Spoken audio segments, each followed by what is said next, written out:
Welcome to the Mario Marchesi podcast. Look, I want to just get right into it. Today marks a week since the attempted assassination on President Donald Trump. And I just want to talk a little bit about a few details surrounding the event and also a few details before the event even happened. One of the things I want to point out is that the gunman who attempted to assassinate President Trump last Saturday has been identified. He was 20-year-old Thomas Matthew Crooks. It is very sad that a 20-year-old attempted to do this and just waste away his life and going down in history as one of the only people to attempt to assassinate a president. But first, I would like to talk about some of the events leading up to this. And I'm the type of person that likes to ask a lot of questions, whether I'm studying the Bible, whether I'm reading a new bill that Congress is trying to pass. I like to just read and ask questions around an event or around something that I am studying. What I was able to find is that there is this trusted source that just publicizes all the different media sources, and then with publicizing all the media sources tries to get to a conclusion, because we know nowadays that media sources can be biased. But this trusted source is ground.news. Ground.news, you guys check it out. You can go to their website or find them on Instagram. They put out around 19 different articles from different media centers, and they all were saying around the same story. And I want to go ahead and read to you some of the headlines of these stories surrounding the event last Saturday. So one of the first sources that they put out is Breitbart, and it says Secret Service identified rooftop as potential vulnerability before rally. Okay. So you can understand, the Secret Service identified that rooftop. The rooftop where the gunman who attempted to assassinate President Trump, that rooftop was considered a vulnerability point before the rally. Other news in Wyon, rooftop from which gunman shot Trump was identified as potential vulnerability days before the rally. Another report says the roof from which someone shot at Trump has been identified as vulnerability by the Secret Service. Evening Standard, rooftop where gunman shot at Donald Trump was identified as security risk. The Daily Beast, Security Service reportedly flagged rooftop as security risk before gunman fired at Trump. Another article, Secret Service flags rooftop as security risk days before gunman targets Trump. Another source, Secret Service identified rooftop next to Trump Pennsylvania event as security vulnerability days before, but still didn't secure it. NBC News, rooftop where gunman shot at Trump was identified as security vulnerability before rally.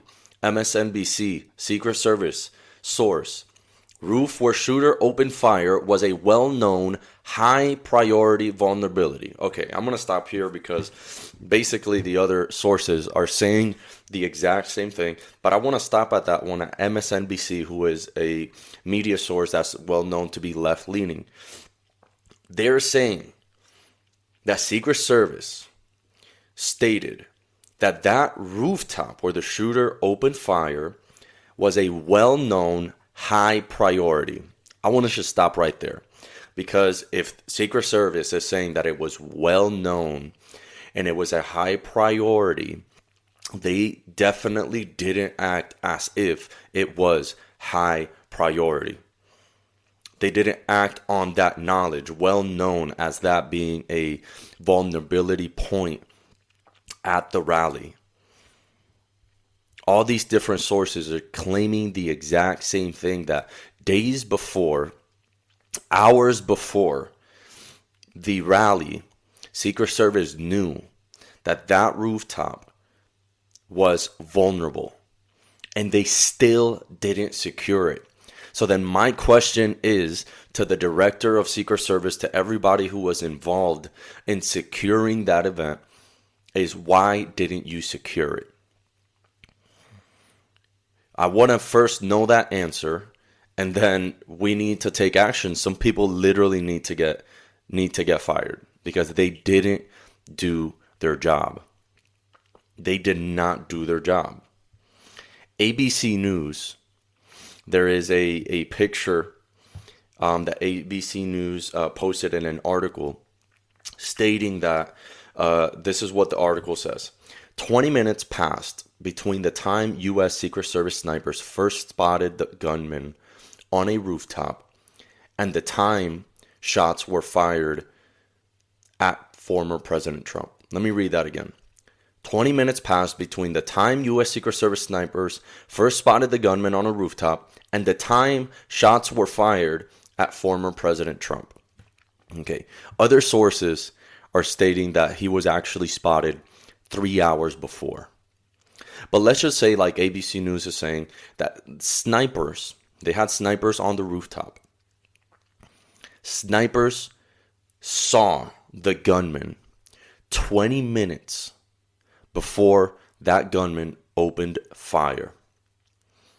My question is 20 minutes is a very long time. 20 minutes is a very, very long time. And you're telling me that within those 20 minutes, Secret Service, right? We're talking about the Secret Service of the United States of America, who's supposed to be well trained to handle these high-stake situations. In 20 minutes, they did not apprehend the gunman. They didn't take security measures to make sure that first, Trump didn't go on stage because Trump didn't. I'm going to go over the timeline according to CBS News. But Trump wasn't on stage when the sniper identified the gunman on the roof. So there's a lot of question marks. Look, a lot of people are going down into different theories on who did it, on the why they did it. People are trying to say that Trump was the one who did this so that he can get more popular, which to me is a ridiculous theory. But there's other theories that are going around. But pushing all theories aside and accepting the fact that somebody attempted to assassinate Donald Trump, we have to ask questions. We have to ask questions to the director of Secret Service. We have to ask questions to the people who were in charge of that day and ask those snipers, why did they not apprehend the shooter? Why didn't they take the proper measures to eliminate the threat, whatever that looked like in that moment, whether it was to get more Secret Service agents to get in that rooftop to disarm him or whatever the case may be. They're the professionals. They're the ones who were hired to be in these high-stakes situations and eliminate threats. 20 minutes. 20 minutes they identified. Let's go over the timeline according to CBS News. All right, CBS News came out with this report July 18th. Let's go ahead. This is the title of that report if you guys want to look it up. It says timeline of Trump shooting shows Secret Service was aware of suspicious person 20 minutes before assassination attempt. Again, I cannot stress enough that 20 minutes is such a long time. It is a ridiculous amount of time. And as we go through this timeline, to me it's just shocking that the Secret Service didn't apprehend the gunman before Trump took stage. Let's go over this timeline. 5:51 p.m. Secret Service is notified of suspicious person. It says 20 minutes before the shooting, the U.S. Secret Service was notified by the Pennsylvania State Police of a suspicious person with a rangefinder on the ground. According to 3 sources familiar with a briefing to members of Congress on Wednesday. Okay. So we can get the picture. 5:51, Pennsylvania State policeman notifies the Secret Service that there is a suspicious person with a rangefinder on the ground. Okay. They were notified, and at 5:51, what should have happened is that in that exact same moment, should have been agents sent down on the ground to eliminate and apprehend the suspicious person, because we're talking about the 45th president of the United States, somebody who's currently running to be president. And we're talking about that the Secret Service was hired to protect this man.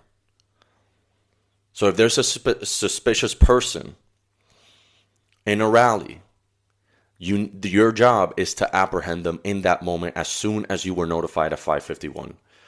5:52 p.m., Secret Service shares information about a suspicious person.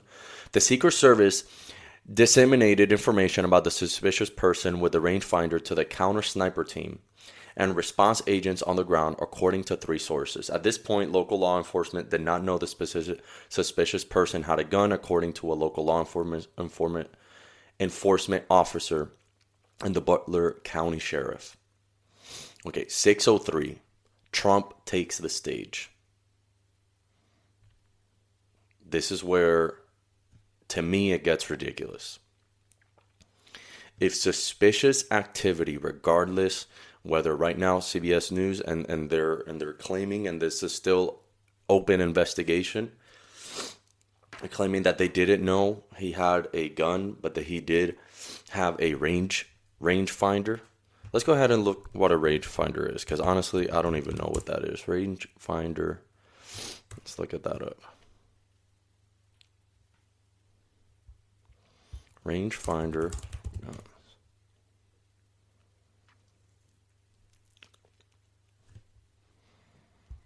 Let's look at pictures here. Okay, so rangefinder just looks like a scope. Looks like a scope that could be mounted on a rifle. Okay. So a rangefinder is just a scope that could be mounted on a rifle. I could be wrong. I'm just literally Googling it right now, and I'm seeing that there's people with rifles that have this, and they're looking down it, and they can put it on a rifle, on a long-range rifle. Okay? So, to me, it seems that Secret Service and policemen should know that since he was a suspicious person with a rangefinder, there is the potential of that person having a gun. Okay? 6:03, Trump takes the stage. 6:09, people alert officers of the gunman. Okay, people alerted law enforcement to the gunman on the roof of the building about 410 feet away from the stage, at least 2 minutes before the first shot was fired at Trump. So there's videos on Twitter, and there's videos that have been posted of people literally shouting at Secret Service and a local policeman. They're all pointing, and they're saying that there's someone on the rooftop. And they're pointing, and CBS News wrote this. It says, a person says at least one law enforcement officer walked around the building, and they were yelling, there he is, right there, right there. You see him, he's laying down. Another person appears to gesture the officer, he's on the roof, right here, right on the roof. As one witness later described, we noticed a guy crawling, bear crawling up the roof of a building beside us, 50 feet away from us. So we're standing there, we're pointing at the guy crawling on the roof. He had a rifle. We could clearly see him with a rifle. Okay. If they're pointing and law enforcement is looking at it, a rifle is not a small gun. We're not talking about a handgun, a 9mm gun that you can hold with one hand. We're talking about a rifle. You need both of your arms. Even if you're a big person, a rifle is very noticeable. Even if you know nothing about guns, a rifle is very noticeable. So if these people are yelling, hey, there's someone on the roof, there's someone on the roof, he's laying down, and they're talking to the officer, and he has a rifle, and he's within range looking at the stage, To me, there's only one proper response, and it's to apprehend and eliminate the threat. Why is it that at that time, when they were notified and people were yelling and screaming and taking video of this, where authorities didn't apprehend the shooter? Let's continue. 6/11/21. So 6 p.m. 11:21 just refers to the seconds, and then they're talking about between that time to 6/11:32 seconds. An officer walks around the building. People spot the shooter and start to flee. This is where it gets really chaotic. So as soon as the officer walks around the building and people are spotting the shooter, at 6/11:33 seconds, the first shot is fired. 34 seconds, the second shot is fired. At 37 seconds, more gunshots are heard. And I just want to say, there has been videos, 3D videos to go ahead and explain how is it that Trump was just shot in the ear. I just want to say Trump is supposed to be dead because of the way that his head was tilted. That bullet was supposed to go through the back of his head and that would have killed him. It wasn't until, like, the bullet was literally in the air. In that split second where he just turned his head because he was looking at a screen where they were putting up a chart talking about the economy, and he's talking about his plan. And he looks over for a split second and it just missed him and it hits his ear. It was super, super close. Like, Trump, I don't know how else to describe it. A few days ago, Trump gave his acceptance speech at the RNC. And I like how he started, and he's saying that he's only here by the grace of the Almighty God. And there's literally no way to describe it. There was people injured, and a firefighter who was there with his family who passed away. A 50-year-old Corey, I may butcher his last name, my apologies, Corey Comparator. He passed away. He was a firefighter. He was well known in his community, and he was there with his family, and he jumped in front of his family to save them. And honestly, just prayers to his wife, prayer to his daughters for losing him, and in such a sad way.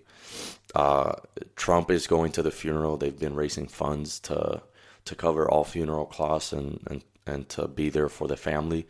It's just very sad. And what's enraging to me is the way that this situation was handled. Like, to me, it is the way that this situation was handled. If you continue on this article, it continues to talk about the timeline. And around 10:30 p.m., the crime scene and the investigation was turned over to the FBI, right? Now, I just want to make a pause here real quick. Because I'm a big believer that the government, well, first, the government is funded by our tax dollars. So, in my humble opinion, if all these politicians, all these government organizations such as the FBI are taxpayer funded, then all investigations, as soon as they're done with the investigation, or as the investigation is going, they need to be open and making this public. They need to make it public because it's the public that funds, that pays their salary. We pay their salary. So they need to make this public so that we know what's happening or what happened or who's at fault, even though to me it's pretty clear who's at fault. The Secret Service did not do their job, and people need to be let go. And to this day, people have not been let go. People have not been held responsible for this. Like, there's only a handful of presidents that have been assassinated. A handful. Let's go over that list real quick. Abraham Lincoln, 1865, the 16th president of the United States. He was the first president to be assassinated. The second one, James A. Garfield, 1881. Third, William McKinley. And the most recent president to be assassinated, 1963, is John F. Kennedy. So we're talking about the Secret Service was about to go down in history. In allowing or not apprehend. To me, I use the word allowing. Obviously, the Secret Service, hopefully as the investigation continues, we don't find that this is the case, and I'm not going to go into theories. I'm just waiting and seeing what happens in this investigation. And like I said, I'm the type of person that I just like to ask questions when things seem fishy or things don't make logical sense. But as the investigation continues, it's not like the Secret Service chose for this person or hired this person. We're trying to investigate that right now. Or they're trying to investigate that right now to see what the motive was, if there's anybody who did hire him to go ahead and do it, who it was, so that they can be arrested, right? So I just want to make that clear. It's not like right now it seems that, they didn't choose this. But with the timeline that we just went through, and the time that they had, days before the rally, they knew that this was a security high, according to Secret Service, this was a high priority, well known. So then they need to be held responsible. To me, it's ridiculous that this even is a thing. This shouldn't have happened. Secret Service needed to do their job. And I want to go over really quickly. There's a senator from Missouri. His name is Josh Hawley. I may have mispronounced his last name. If you're listening to this, which I doubt you are, but if you are, thank you for what you're doing, Senator. He sent a few letters because he wants to start doing public hearings. Public hearings is where, senators and people of Congress question certain people about events to see what next steps need to be taken, especially with the mishandling of this situation. So he sent a letter to Gary Peters, which is a Senate of Homeland Security, a Governmental Affairs committee, which the Secret Service falls under that umbrella of Homeland Security. He sent to Alejandro Mayorkas, which is the Secretary of the U.S. Department of Homeland Security. I have the letter in front of me. If you follow him on Twitter, if you look it up, this was just yesterday where he sent this letter. And he just asked them a few questions, and he wants to start this hearing because, and I agree with him, this needs to be public, and our Congress and our government needs to be questioning Alejandro Mayorkas, who he's supposed to be in charge of the Department of Homeland Security, and he is in charge according to his title, but there's definitely some failures this last week. And then the director of Secret Service, which her name escapes my mind at the moment. But we need to question everybody who was involved in this, and then take the proper steps to either let go, fire, arrest, because we're talking about this is a historical event. Okay, I want to read a few questions in his letter. His letter is not too long, but I want to go ahead and read a few questions that he has in this letter, and the reason why he wrote this letter to Alejandro Mayorkas, which is the Secretary of the Department of Homeland Security, is because there's been some whistleblowers that have risen and have spoken to him. If you don't know the term of whistleblower, it could be an inside person within Secret Service, somebody who knows some information, but they don't want their identity to be known. Because it could be, they could threaten their life if it's found out or anything of that nature. But a whistleblower came to him, and obviously, to me, it's already questionable that a whistleblower came. This could be something that they could just make up. But at the end of the day, I think that is still it raises a lot of questions, and it should be investigated. So the least that this does is raises the concern of, you know what, we need to investigate these claims. These claims have been made, and then they need to go ahead and be investigated.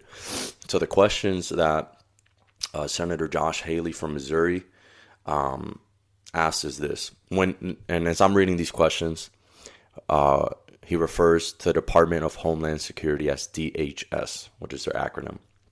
So the first question is, how did DHS determine to staff the event, including any decision to rely on state or local officers? Very important question. We need to know the process of how they chose the people who were going to be in charge of that event, and how did they collaborate with local law enforcement, or did they collaborate at all? Okay, the second question. What percentage of the DHS agents at the event were from HSI rather than USSS? Were a majority of officers at the event drawn from HSI or other DHS components rather than USSS? If so, why? Now, I don't even know what that means, to be honest, but I want to know the answer to that question. The third question is, were HSI agents properly trained in staffing these types of events? Let's go ahead. I'm going to look up real quick what that is. HSI, acronym, U.S. government. Let's see what that stands for. Okay. Homeland Security Investigations. So it seems that this is a department within Homeland Security, the investigations department. Okay, so that's good. Let's go ahead and see what USSS is. Government. All right, let's check that out.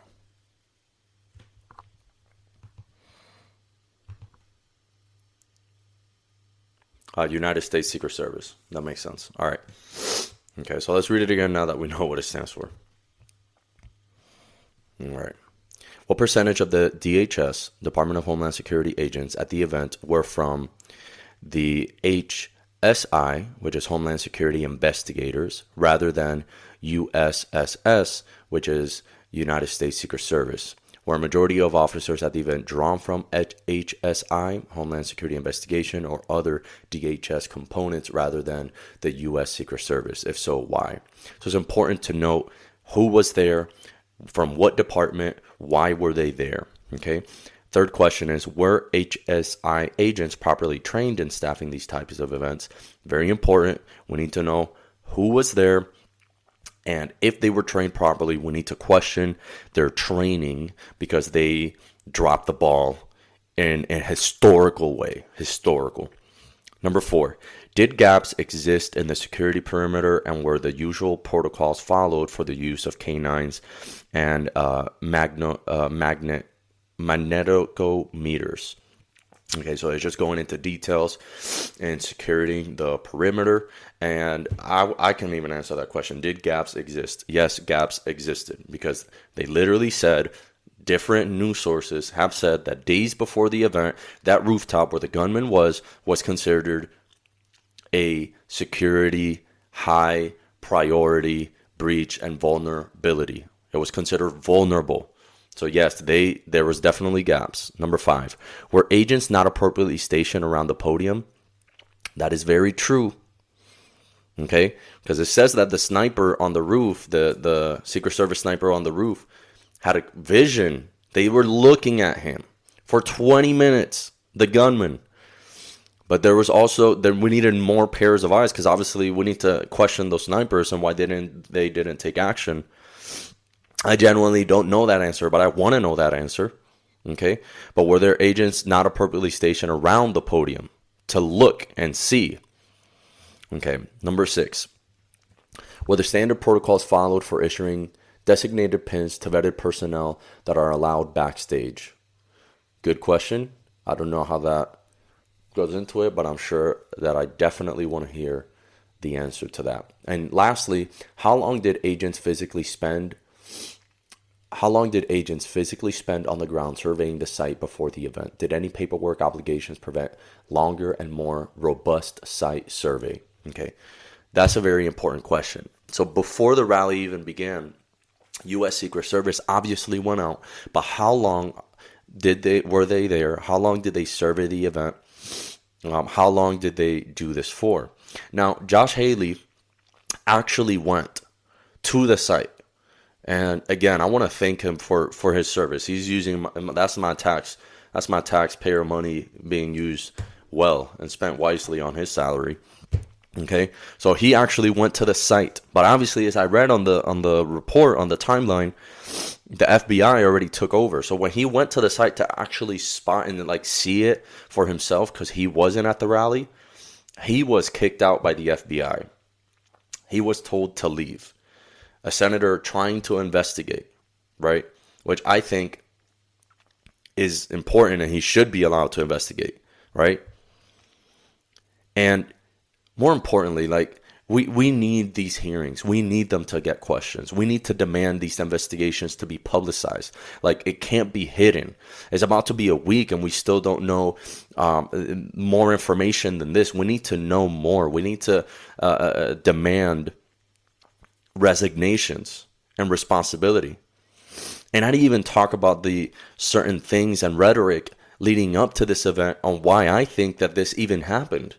For years, people have demonized Trump. For years, there's been articles that have been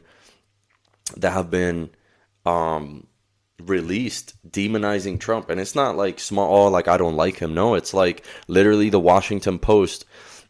Mike Godwin came out with an opinion article, and I understand it's an opinion article, but the Washington Post still posted it on December 20th, 2023. Okay, so if you're promoting this, if you're allowing this on your platform, to a certain degree, you're agreeing with this rhetoric. Okay, the title of this article is, "Yes, it's okay to compare Trump to Hitler. Don't let me stop you." Okay, like, you know how ridiculous that actually is? Hitler.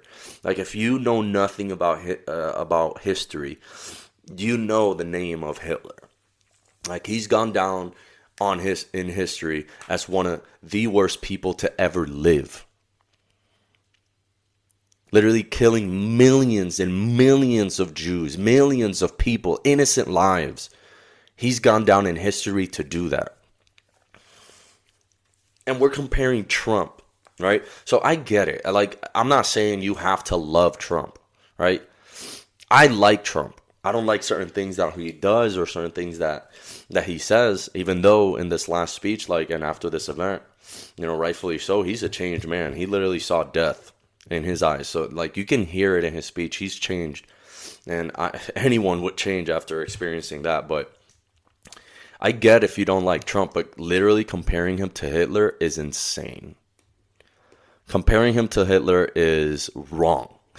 Because it's like Trump hasn't killed one person. Like, not even one. And then comparing him to a person who's killed millions of innocent lives, who was a racist, who blamed all of Germany's problems on a race and then said, you know what, I'm the superior race. We're going to put these people in gas chambers. And he convinced people. Like, are you being serious? It's okay to compare Trump to Hitler. And then there's other rhetoric for years. Biden, if you just pull up Joe Biden's Twitter, for years, they've been saying that he's an existential threat, right? That's not like small words. Like, we're saying he's an existential threat. He tweeted back in, July 12th, right? The day before the attempted assassination. He tweeted, "Americans want a president, not a dictator." Okay. So I know that, like, words are words now and people just use words or whatever, but a dictator, like, look up what dictators are in history, and Trump is not that.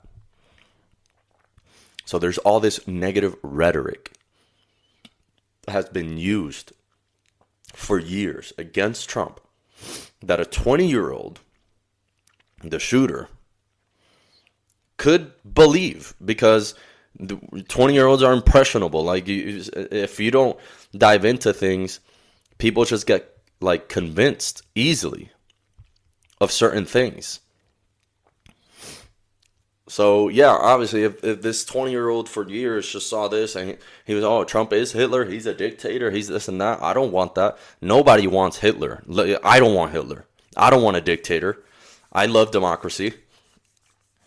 So for years, for this person to be hearing this, obviously he's impressionable. He was 20.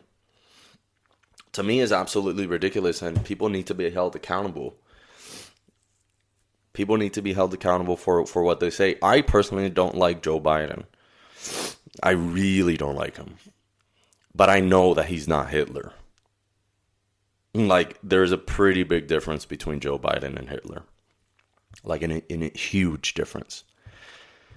All right, that summarizes my Trump spiel. I want to talk about a couple of more topics before the end of the episode. Those two topics. Well, the first one is immigration. Okay. So I've been talking a lot about to my friends, and obviously you hear from both sides of the political spectrum talking about immigrants and immigration policies and things of that nature. And I just want to break down my humble opinion. I don't want to say I'm right, even, or make people accept that I'm right in this, even though I do think I'm right when it comes to certain things. But I am open to different opinions, and I'm open, obviously, to evidence. I'm no immigration lawyer. I'm none of that. So I'm just going to give you my opinion when it comes to the topic of immigration. First, as a Christian, Christians should not be mistreating immigrants. That's the first thing. Whether an immigrant is here legally or illegally, whatever the case may be, we should not be mistreating them or making them feel less than just because they're from a different country or they don't have the proper documentation. They're not U.S. citizens. We're called to love on everyone. So regardless of the person's status, we need to see them first as children of God. That's the first thing, right? Now, the second thing is that obviously, as every country and as every sovereign nation, right? When I say sovereign nation, if you don't know what that means, it's just a nation to stand that has the proper government. There is laws and laws that need to be followed, right? So if you are coming to America, we do need immigrants. We do need them to be here and help grow our economy. We want the best minds and the best people to be U.S. citizens, but there is a way to do it, the legal way. Now, I don't know all the steps, and what I'm about to say is just an anecdotal example based on my experiences. But I know of people that have been here since they were young. They were born in a different country, but their parents came and they were very young, and to this day they don't have their citizenship. And they're people who work, they pay their taxes, they don't have a criminal background. So people who are within those components that I just mentioned, I believe they should be granted U.S. citizenship. They didn't choose to get here. They were brought by their parents or their family members. They've been here since young. They went to school here. They know more about American culture than they know about their own culture. They work, they pay their taxes, and they don't have a criminal background. There should be more help for those people, right? There should be more help for those people and people who are here trying to contribute. Now, if you come here, let's say legally or illegally, and you're breaking the law, whether you're stealing, you kill people, there's been different reports coming out of New York that there's been illegal immigrants raping people, violating women, stealing. If you come from another country and you're breaking U.S. law, then I believe the proper response is to be deported. Like, you need to come here and you need to contribute to society. We already have enough criminals in U.S. soil that are U.S. citizens, and once they commit a crime, they go to jail. So if you're here illegally, and you're out here just committing crime, you're not trying to get a job, you're not trying to do different things or try to at least do it the right way, then yeah, you should get deported. Now, whether you're here legally or illegally, I believe that there should be a system, right? There could be a system already, but I don't see that system being used properly.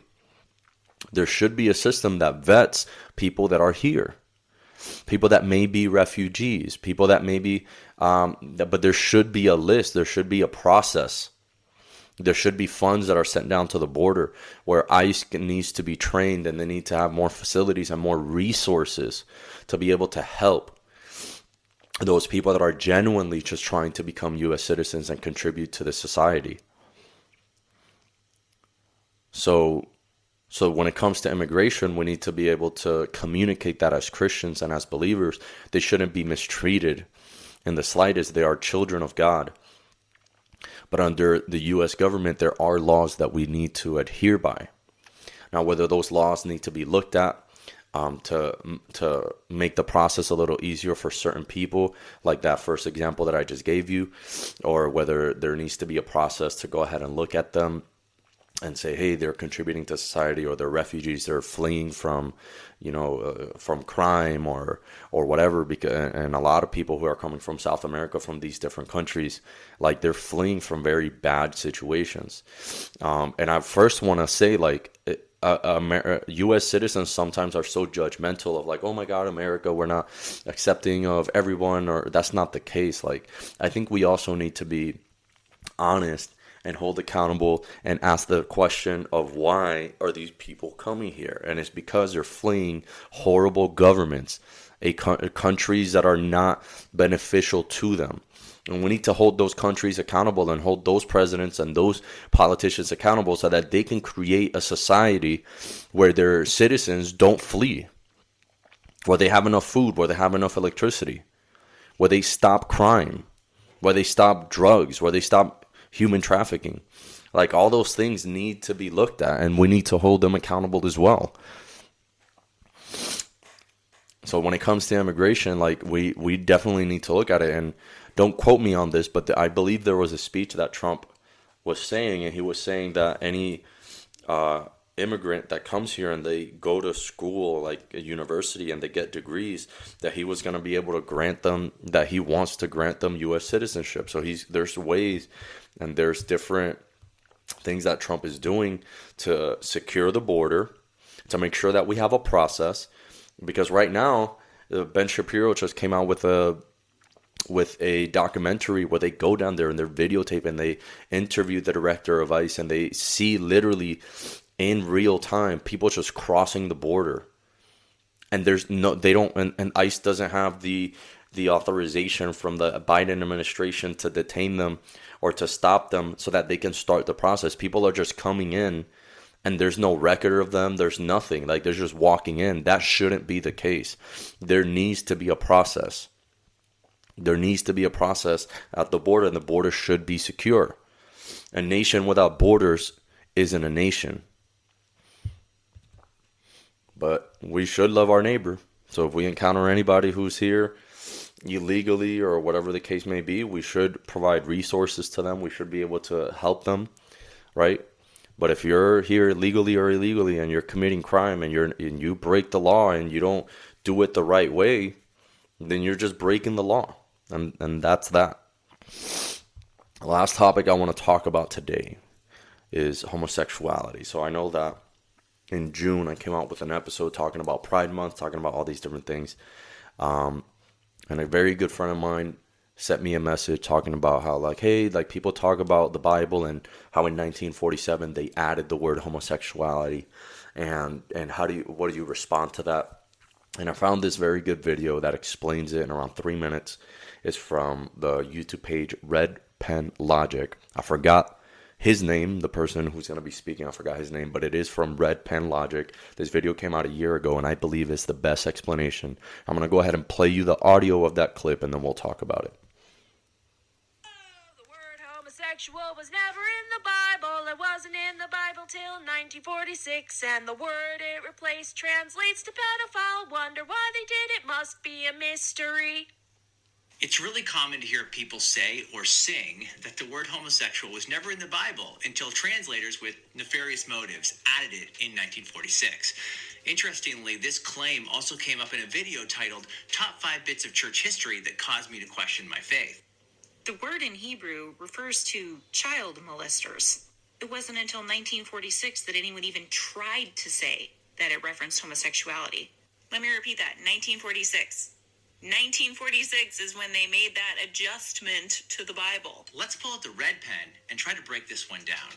First, the word homosexual was never in the original Bible, and that's because it's an English word, and the Bible was primarily written in Hebrew and Greek.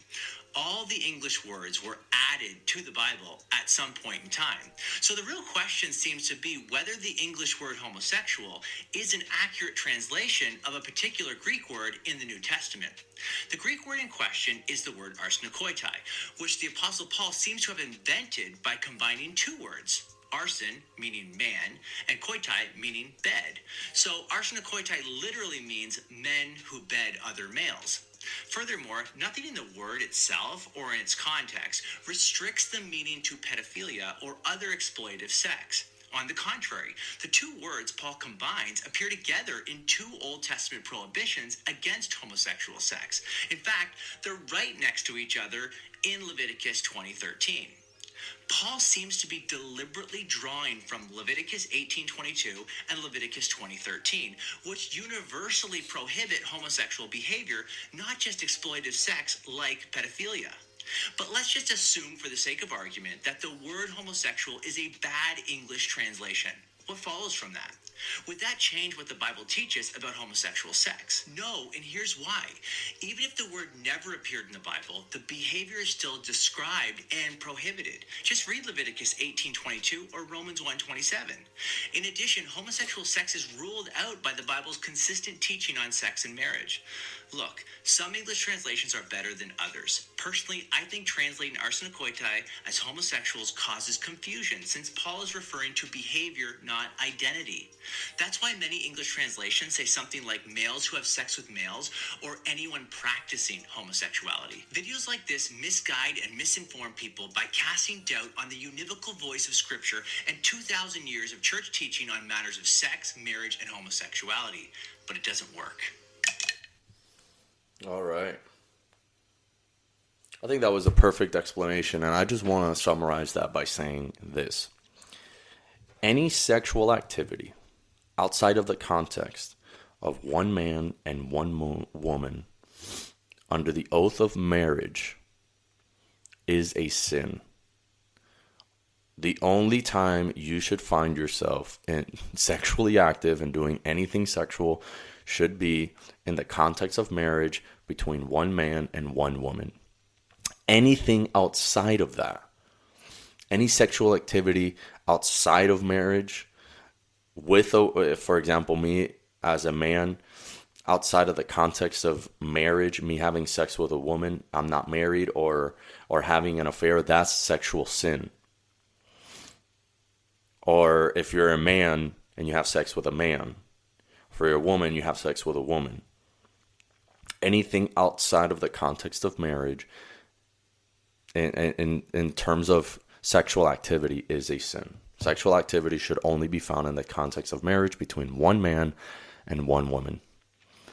Thank you for listening to today's episode. If you guys have any ideas or if you guys want me to talk about a specific topic, reach out to me. If you know me, just reach out, or you can send me an email at themariomarchesi@outlook.com. That's the Mario Marchesi at outlook.com. You can follow me on X, formerly known as Twitter, Instagram under the Mario Marchesi. You can listen to this on Apple Podcasts, Spotify, or YouTube. Thank you so much, and have a blessed day. Also, really quickly, shout out to my dad. Today is his birthday. Love you, Dad.